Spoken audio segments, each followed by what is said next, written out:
Hello everybody from UMLBJJ. We're going to be doing a pretty short video for you guys going over the question that I got from Miguel on the group chat, as well as just a couple basics that are kind of easy to forget when you're taking a bit of time off, and a couple floor exercises you guys can do that you don't need mats for. So hopefully you guys enjoy this video. If you want to see more, feel free to message me directly or send a message to the group chat, and I'll try to go over different questions that you guys might have. I'm planning on putting out videos like this maybe like once or twice a week, depending on how many people watch them and how much you guys enjoy them. So definitely give me plenty of feedback. Yeah, let's get into it. So I'm going to show 2 or 3 exercises that are good to do with no mat, that are really applicable to jiu-jitsu. First, we're going to do push-up position, and we're just going to touch our shoulders. This one's really good if you have tight shoulders, that I find. So we're just going to get in our push-up position, hold ourselves up strong, and go 1, 2, 3, 4, 5, 6, 7, 8, 9, 10, 11, 12, 13, 14, 15, 16, 17, 18, 19, 20. Okay, so in addition to the obvious things like push-ups and stuff like that you can do, I would definitely recommend trying to get in a lot of planks. So we're going to do some planks right now. 1, 2, 3, 4, 5, 6, 7, 8, 9, 10, 11, 12, 13, 14, 15, 16, 17, 18, 19, 20, 21, 22, 23, 24, 25, 26, 27, 28, 29, 30, 31. Let me speed up. A little bit. 32, 33, 34, 35, 36, 37, 38, 39, 40, 41, 42, 43, 44, 45, 46, 47, 48, 49, 50, 51, 52, 53, 54, 55, 56, 57, 58, 59, 60.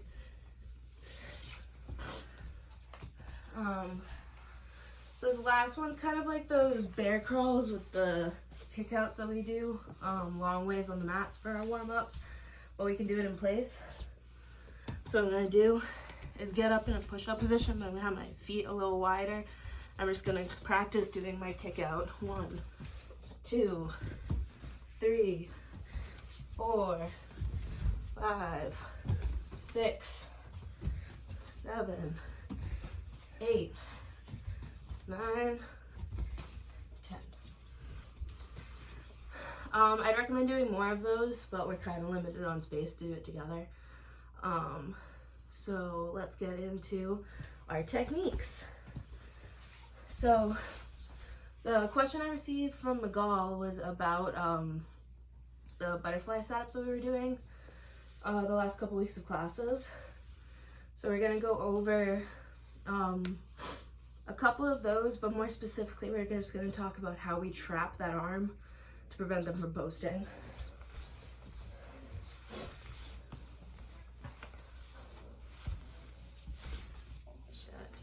Just look at this. Okay. So in this position, my goal is to trap one of her arms. So I'm going to be looking to get it nice and tight. And I'm looking to get an overhook and an underhook with nice tight head position. So what I really need to focus on when I'm trapping this arm is less what her hand is doing and more what her forearm's doing. So if I come in and I trap the arm like this, I'm trapping it real tight and she can't pull it back and it feels really strong. But as soon as I go to bring her over, post her arm, she's going to post her arm. So what I need to do is control her forearm as I'm changing my angle and working to elevate her. So I'm going to lock down her forearm, not above the elbow, but below the elbow. I can still reach through if you prefer to grab your chest or your shoulder, but I still want to make sure that my elbow's below her shoulder even if I do that. So now once I'm here, I'm going to shift my angle, and I'm going to fall on my side and sweep to side control.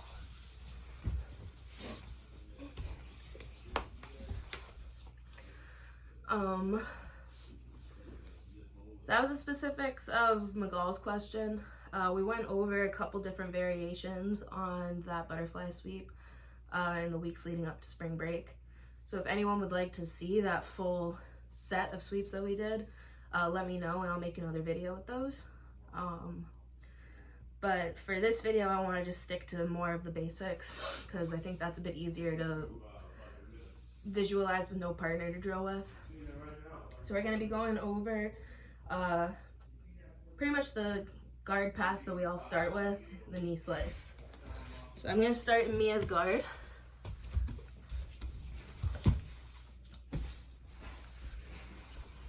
So from within this guard, the big keys of what I need to be doing is keeping my posture upright, kind of putting a strain back on her ankles just with my posture.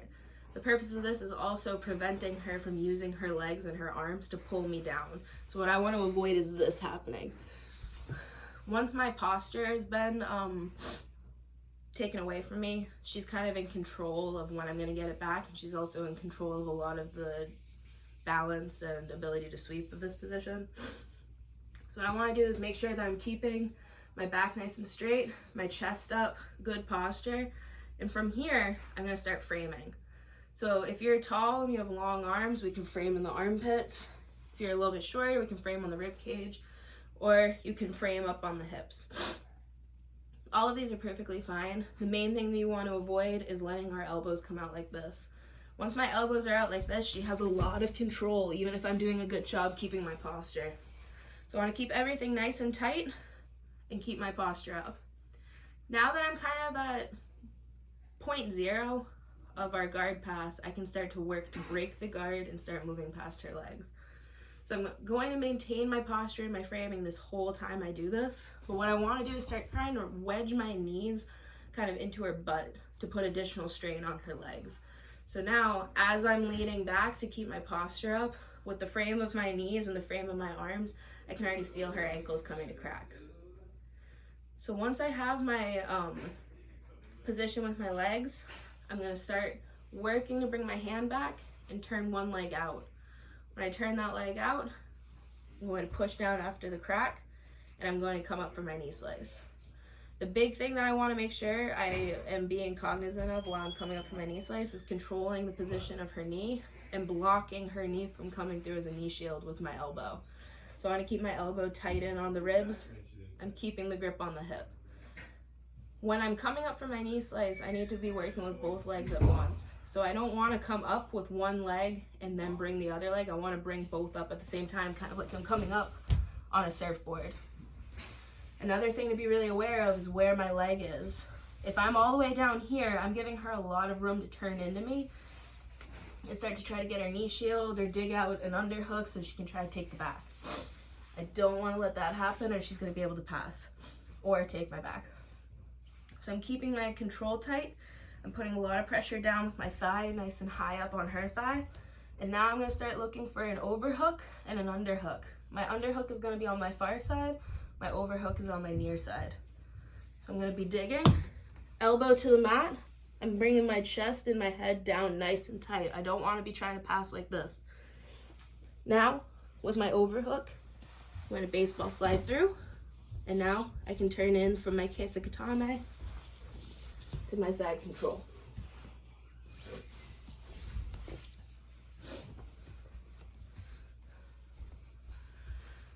So one more time, just with a couple different details. I'm getting my posture, my frames. I'm keeping my back nice and strong. I'm going to turn my leg out. My other knee stays right up her spine. And now I'm going to use pressure from my back to push. I don't want to be muscling with my hand. My hand is here so that once it cracks, I can control it and pin it to the mat. The rest I want to be doing with my back. So I'm rounding my back out kind of like a cat, pushing the knee down, hopping up with both legs at the same time. And you can't see my foot because of the frame of the angle, frame of the camera, but I want to keep it kind of in line with her hips and my hips. I don't want it all the way up here where she can grab it, and I don't want it trailing so far behind that it's not really helping me post. So I'm coming here, bring my elbow to the mat, getting my overhook. You can bring your head down to the mat if you want to, just make sure it's on the same side of her head as your body. Now baseball slide in. I like to put my knee right under the shoulder, and then I'm going to transition to side control from the Kesa Katame. It's good from that position. So that was our basic guard crack to our knee slice. Now we're going to go over just the basics of how to set up an armbar and a triangle from within closed guard. So a lot of the details that we go over when we talk about setting up these two really basic submissions seem kind of like they're extra. It feels kind of like, oh, well, if I'm able to get the position, why don't I just throw the submission up right away? The reason that we want to add in all those small details is because once you're a little more further in your jiu-jitsu experience, you're going to be able to add those small details to close the space, and then you're going to be able to throw up your submission a lot faster. But while we're drilling, we want to drill with every single one of those steps so that the muscle memory is there once we're actually rolling and are ready to do it. So we're going to start in closed guard.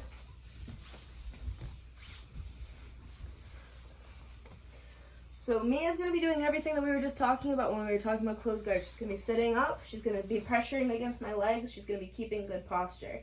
So we need to control this position and bring her down to us to go for these submissions. So I like to go under the arm that I'm not attacking so that I can kind of alleviate the pressure of that frame. So I'm going to grip her wrist, which is a basic C grip. I'm coming underneath the opposite side wrist and I'm gripping the tricep, just like this, overhand. So now as I bring my back to the ground, I'm pulling her in with my legs and I'm bringing her hand across my chest. I don't want it all the way up here, or else I'm better off just calling it an arm drag and going for a back take. I want her hand pretty much right above my shoulder and her elbow right at my sternum. So I'm keeping this arm locked down on the tricep. I don't want to leave my elbow floating out like this. I want to bring it down nice and tight so it's harder for her to pull away. So just try to pull away, Mia. So to control her posture here, I'm going to grip the far side shoulder, the shoulder on the opposite side that I'm not attacking. And I'm going to pull her down to me. This is just to prevent her from posturing up and removing space. Now, on the side that I'm attacking, I'm going to put the foot right in her hip, right in front of her hip bone. I'm going to shield my leg right up her back. So I don't want to leave my leg down here. I want to use my leg to help pressure her down. Now that I've created my angle with her arm, my head is pointing the same direction as the hand. I'm going to push her head away, swing my other leg around, and I'm going to double up on the wrist. I can't leave my knees out like this. I want to pinch them together nice and tight, and now I can lift my hips. As I'm lifting my hips, I'm pulling down with my feet, and I'm not letting my toes go relaxed. I'm keeping my calves engaged and lifting. So now for our triangle. When we're setting up a triangle, we also want to continue removing space, just like we were with the arm bar. The difference is, rather than having both arms on this side of our hips, we want to push one out and hold one. So we're going to be using that arm for the choke. So I'm going to get grips on both of her hands. I'm going to pull her down. So from here, I need to push one wrist down towards my hips. So as I'm pushing, I'm going to unlock my legs, and I'm lifting my hips off the mat to close this guard around her shoulders. I can't just go like this. If I just push and I try to just do it all with my legs, I'm leaving way too much space. I'm going to push, toss my hips up, and I'm going to close my guard behind her head. Now, I need to put her arm right down in the crook of my hip, pointing away from the side that it's on. And I can pull my legs down to control her posture. I'm gonna take my hand on the same side as the arm I'm attacking. I'm gonna grip my shin on the opposite leg. My other foot is going right in the hip, just like with the arm bar.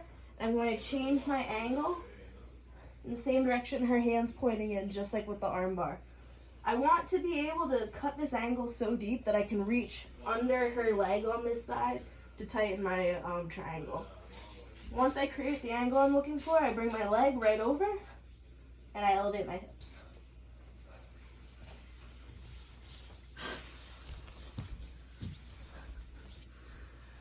Okay guys, that's about all we've got for you today. I hope everyone is doing all right with their end of semesters. Basically, I'm really sorry that you guys had to go home and do your classes online and that our schedule for practices got messed up.